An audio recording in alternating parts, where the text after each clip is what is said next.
Sri Lanka usually groans under the weight of it. The entire system appears to need a jolly good revamp, and it can take years and years for cases to come to a conclusion.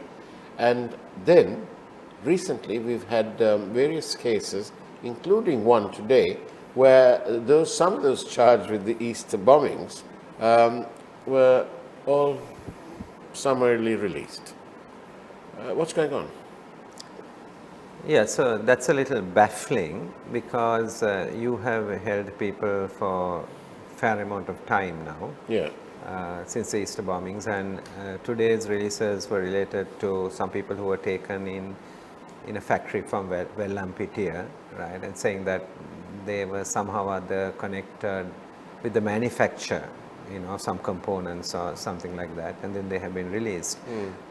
So obviously what the Aegis department is telling everybody is that then probably there is no evidence of such a thing. Yeah. So I think the larger issue that's coming is that people ran around the country, politicians saying that the former government was responsible for this, and 269 lives were lost, and when we are in office, we will make sure that those who are actually responsible will be brought to justice. So everybody is waiting for that. I have been saying right along that we need to know the truth, and it doesn't matter who it is, right? It's a loss of lives, right? And the people responsible for it should be punished. So you have the political level people, right, to take political responsibility. Then you have the official level where people had information and did they act on the information or not, right? There has been a presidential commission report. I'm hoping that we can quickly see what the report is actually saying. And then you have the people who actually carried it out, right? Or those who aided and abetted those carrying it out. Now, surely, I mean, there must be some justice in this, right? And there is obviously, the way it's going, more to this than meets the eye.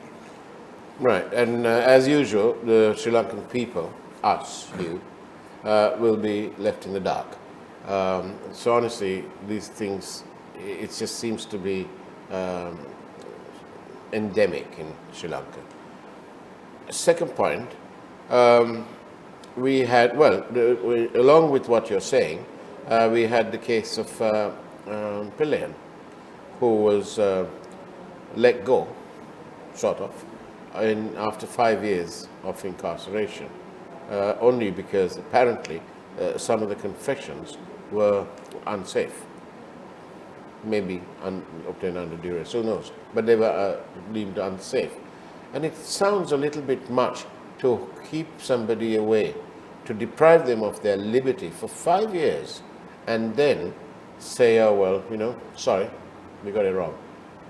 Yeah, that's sad. Now, I would draw a distinction between individual cases and individual murders. Yes, I know. I'm talking about the system. I know the system. I'm coming to that. But and the Easter bombing. In the Easter bombing, 269 people, hundreds of families were affected. Yeah. Right, and it's a big issue. We must see justice done by those who have lost their lives. It's a big issue. So was the LTT terrorists. It is. So we need to see justice done. But the Easter bombing is being so recent, right? Yeah. Right, and the fact that we have to move quickly on it, and those families need to have closure on it. Yes. So something needs to be done. On the case you referred to on Pillion, yes, it's saying something about our justice system, something about our investigative system. 5 years, right? And then I don't know on what basis he was held. Maybe he was held on evidence, maybe on confessions by other people. We had a situation, if I remember rightly, the highest ranking serving officer in our military establishment, the former Navy commander, who was remanded because he didn't give a statement.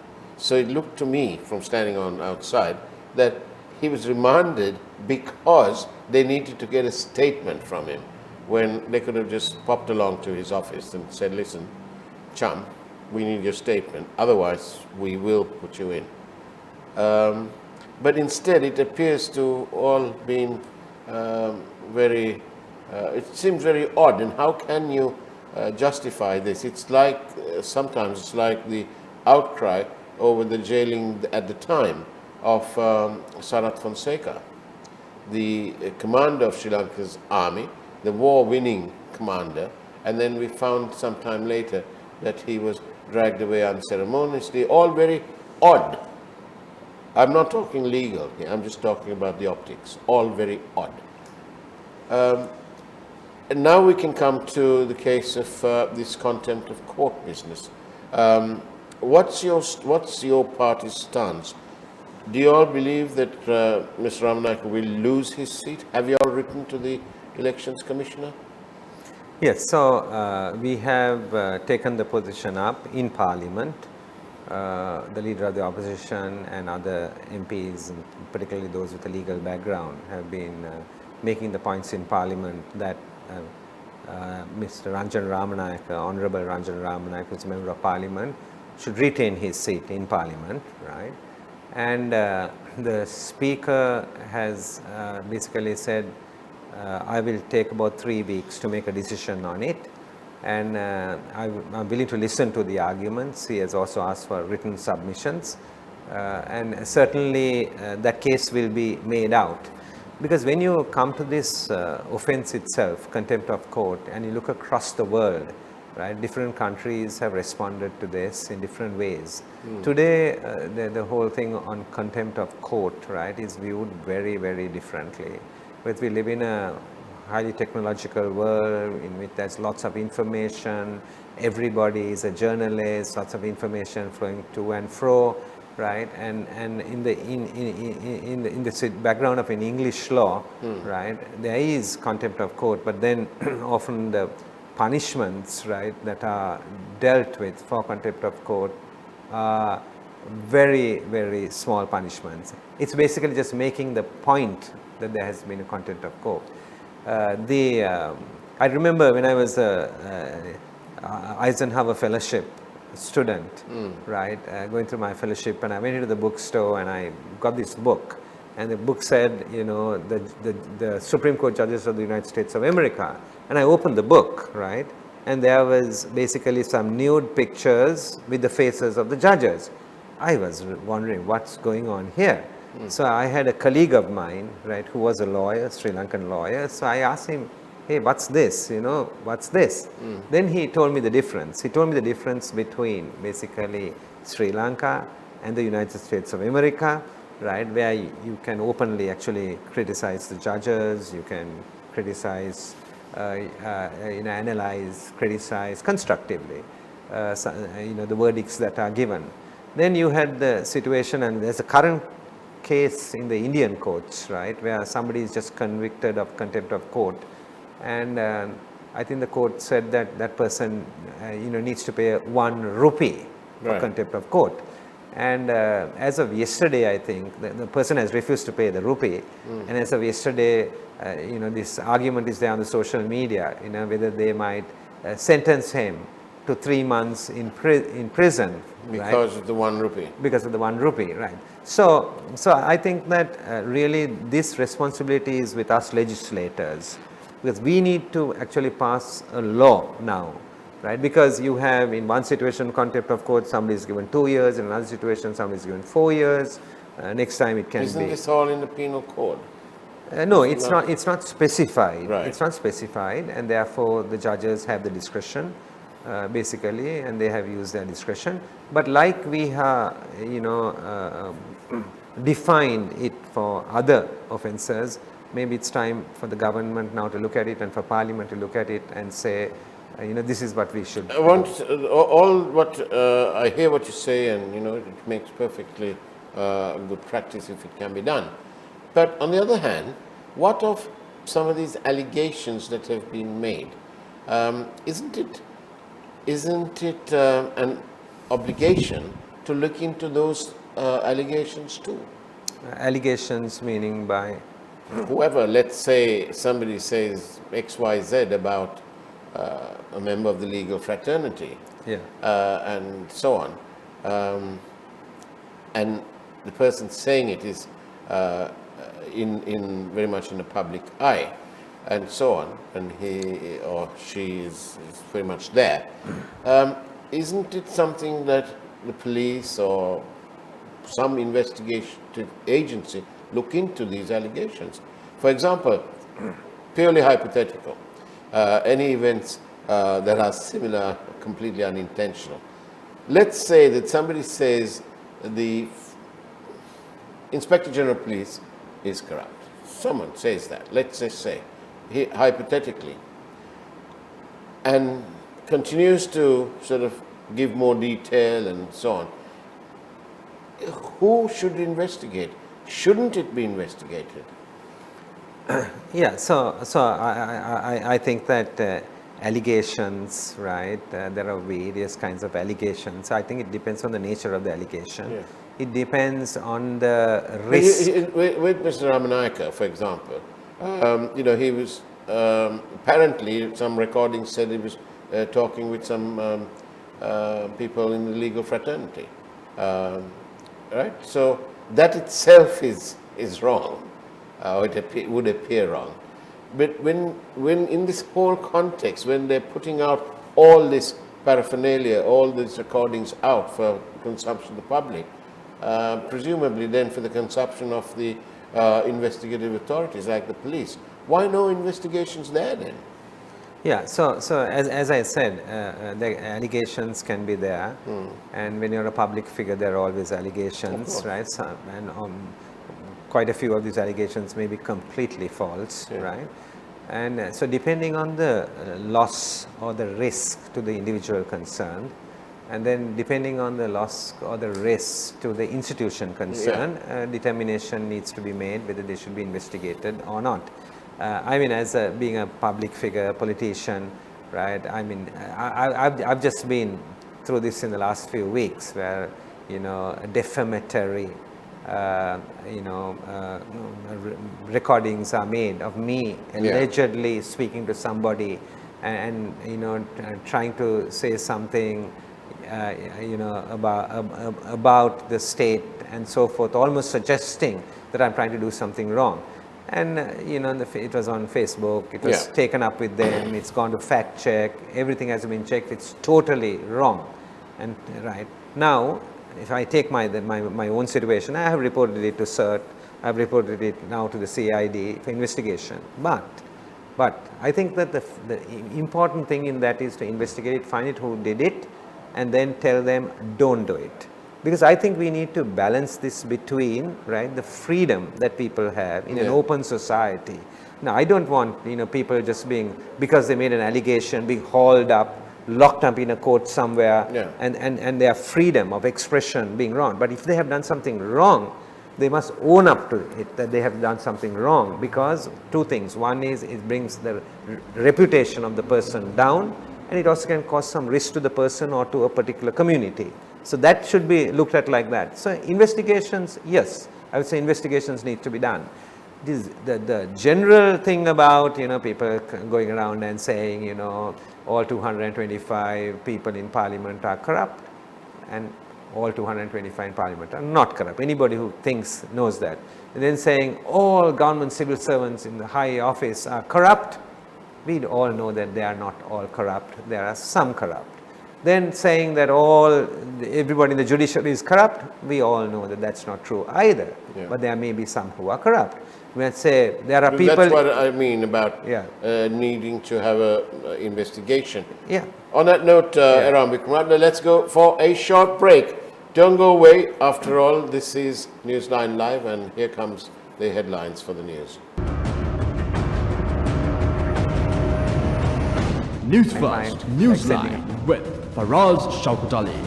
And welcome back to Newsline Live. We are in conversation with Mr. Eran Wickramaratne of the SJB. Now then, we've discussed what we have, but there is this other matter about the East Terminal. It is your government who decided on this, the makeup. Now we're told that 51% will remain under the control of Sri Lanka, 49 to an Indian company. Is this the best way forward? Should we be doing this? Are we, as a country, giving away our strategic assets? Should we not be doing that? Several questions. You're a banker and now a politician. What's the real answer? Faraz, we have to look at the big picture, not just at some small terminal somewhere. Right. And I would like to just go into the big picture. The big picture is one of Sri Lanka's biggest advantages is its geographical location. Yeah. We have presently SLPA, the Jaya terminal. We have SAGT, which is a private sector terminal. And we have CICT, which is a Chinese company's terminal. And we are doing transshipment. And a large portion of our transshipment is going into India anyway, right? Then as we look at it, we have a great opportunity to develop the Sri Lankan ports much more. Great opportunity. So the East Container Terminal becomes the next one. We can have a West Container Terminal. We can go towards the north and keep increasing the deep water container terminals. I think we have to have a big picture on this. Where is Sri Lanka going to be in the next 10 years in terms of developing these container terminals? We can move things from east to west. This is a great opportunity that we have. So, but to do that, we need foreign investment. This idea that in my bank balance I have so much money, therefore I will just invest it in this, I think we need to get off this. To develop this country, we need a lot more than that. We have to really think big and dream big. If we don't think big and dream big, we will not be able to do this. So, investment, there is no color to investment for us. Yeah. Whether it's coming from China or India or it's coming from Korea or it's coming from Southeast Asia or Australia or Europe or the US or Britain, it doesn't matter. What we need to matter is we need the investment. It has to be within a legal framework, right? And it has to be transparent. And everybody needs to know exactly what is it. Investments must be decided on a commercial basis. Is it going to help the country? Is it going to give us the income? Is it going to employ people? Are their living standards going to go up? I think we mustn't lose track of this. And you look at Singapore today, it's a leading port in this part of the world, right? In 1961, we had BP here, we had the Shell company here, right? These companies, right, actually pulled out and we basically we said national interest and we said, okay, we will have Ceylon Petroleum Corporation. So we went that route, 1961. Now we are, right, nearly 60 years later, right? What happened? BP and Shell, they went to Singapore. They set up their oil refineries there. In fact, Harsha Silva and I were just talking about this today, right, of the history of this. And what happened there is Singapore has become suddenly the center. We had per capita incomes in 1960, which were not very different, maybe $150 and $350, the two countries. Today, the per capita incomes of the two countries are Sri Lanka is $4,000, Singapore is $60,000. 15 times different because we didn't think big and dream big. And then we got caught up in arguments that were put, right? And people were, these arguments were put to people and people actually believed it and we got caught in a rut. So that's the big picture. So the East Container Terminal, certainly the government should make the facts clear and should give the facts. When we were in office, you're right, we were making an operations company for the terminal. This thing about selling assets, strategic assets, lots of stories are being told. Then what about SAGT? Then what about CICT? What's the difference? What's the difference? We've already done that. What's the difference, right? What about the port city? Right, we have been negotiating with the Chinese, not our government, Mahinda Rajapaksa's government. We actually came and changed one important clause in it. We said our policy is not to sell anything outright, even land, governance policies, therefore we will lease it, right? So what are we talking about? So what is the specific contribution that your government did at the Port City project? At the Port City project, what we did is, because of our policy, we changed the agreement and we said that even the land going to any foreigner will be on a lease basis. So that was changed. And then our period was the reclamation period. The Port City project is a 25-year project. People just think that you're going to get results, in the next 2, 3, 4, 5 years. No, it's going to be a 25-year project. So, but my point is this, right? when it comes to, when we talk about strategic assets, we often think of the defense of our country. We are a small island and we need to understand our place in the world. We are a small island. Our defense is not necessarily going to be, right, using guns and weapons and all this kind of thing. The First World War and the Second World War were fought with aircrafts and with ships. Now wars are not going to be fought with aircrafts and ships. It's going to be fought with technology, and it's going to be fought with viruses. We are experiencing the first round of that. So therefore, we need to think anew, think afresh, right? Think in a new way. Our defense is our foreign policy. Sri Lanka must have a non-aligned foreign policy. It doesn't matter which government is in power, right? That's in the interest of our people. That should be our foreign policy. Investment, let it come from anywhere, but within the framework we should go. And we should welcome the private sector, because to develop a country, only the state cannot do it. Our local private sector and the foreign private sector. Do they want to work together? We should be open to that as well. Do we need to protect our workers? Of course we need to protect our workers. We need to make sure that they get a fair deal. Now on the ports, for example, on the port city, in the gazettes that came to Parliament, they said that only 75% of the unskilled labor will be Sri Lankans, right? This is what the gazette said, and 25% were foreigners. I would negotiate much harder, because at the moment we need the employment. Lots of Sri Lankans are stuck in the Middle East. They're waiting to come home. Yeah. When they come home, they will need employment and income. Yeah. So we need to give it to them. Then unskilled, skilled labor, we have said that only 65% for Sri Lankans, 35% foreigners. I would argue that we should increase that as well, because there are lots of Sri Lankan skilled people working overseas. COVID has opened the eyes of people. Families are divided around the world, right? People have not been able to even come for their mothers or their fathers' funeral, even they have not been able to come. If we create the opportunity for those skilled people, we are building a port city, a 25-year project. Give the Sri Lankans the first place in it. I'm saying, let's think differently. Let's think big. Let's think big. One Sri Lanka. Yes.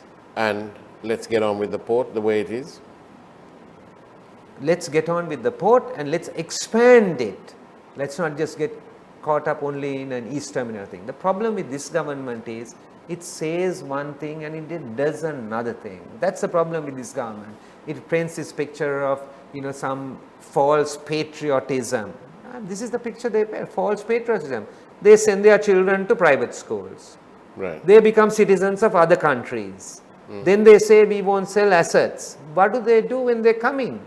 Right? They talk about free education on one side. Then they talk about you can't let people to set up private universities or private medical schools in this country. Do you think that Sri Lanka is far too bureaucratic for its own good? Do you think we should take up some of these red tape and all that business and dump it in the nearest bin, except in that bin will need to be very big?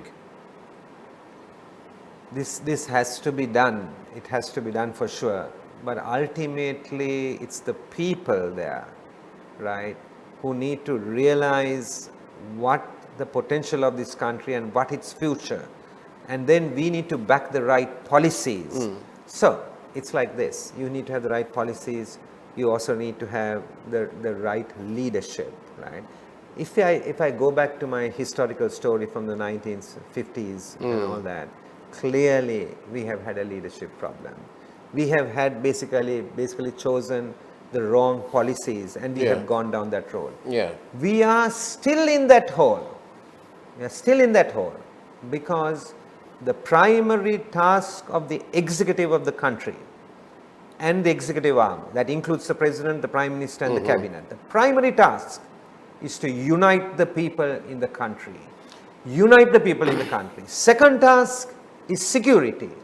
If they focus on achieving those two goals, then the economy will automatically fall into place. But if you can't solve those two issues and you continue to use, right, racism, right, and divisive issues, right, and then think that you can build the future of this country, that will not happen.